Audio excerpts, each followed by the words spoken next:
doing some things in order to have new beginnings. It's a sign of maturity. At the very least, you'll keep life fresh and interesting. On a serious note, the ability to adapt to the changing environment keeps you on the right side of natural selection.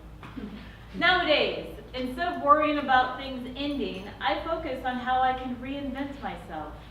Imagine if a fully grown butterfly could return to a cocoon and reemerge a different butterfly, one capable of occupying a different niche within the overall ecosystem.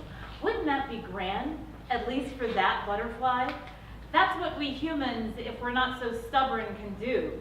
Granted, the older I get, the better I get at being stubborn. Yet, that doesn't mean I won't change my ways in order to preserve my life and forge a new way of life. All around me, people are being priced out of their apartments and homes because the cost of living has exceeded income. One wise woman told me back when I thought I'd retire as a science teacher that the only way to make money was to be an entrepreneur.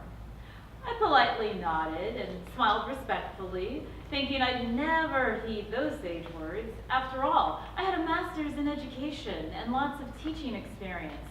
I could get a teaching job anywhere in the world, and I had.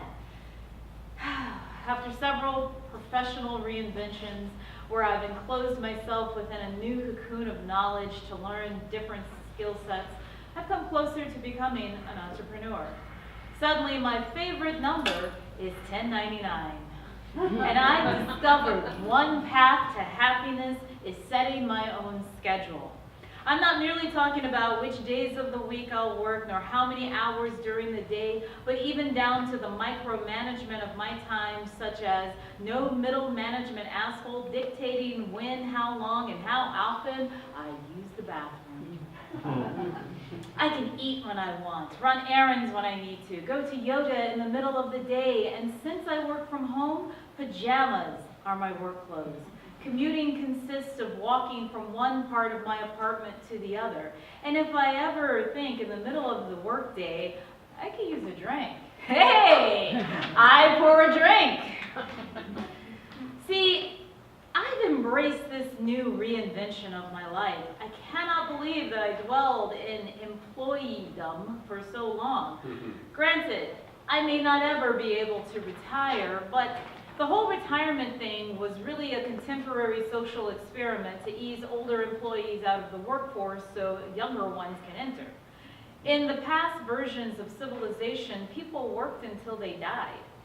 They may have slowed down along the way, but there was no such thing as a retirement package other than the expectation that the younger generation of relatives, usually adult children, would take care of them.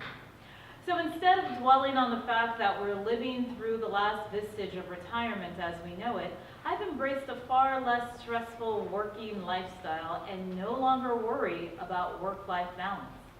Of course, there are some limitations to this path I've forged. Our alleged developed country doesn't have universal health care, so I have to pay for that myself. I no longer get sick nor vacation leave. Well, paid for, I can always take it. Honestly, there was only one time in my life I actually needed my sick leave, and all the other times I just used it because I was well. My habit is to live below my means and save money, so when I do take some days off, I'll still be able to pay for everything. At the same time, I know there's a work lifestyle where I don't have to trade hours of my time for money.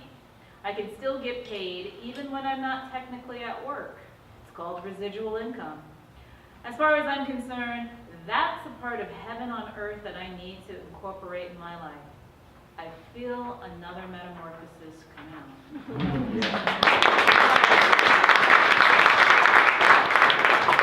Now, a man who has reinvented himself more times than I have, but is just continuously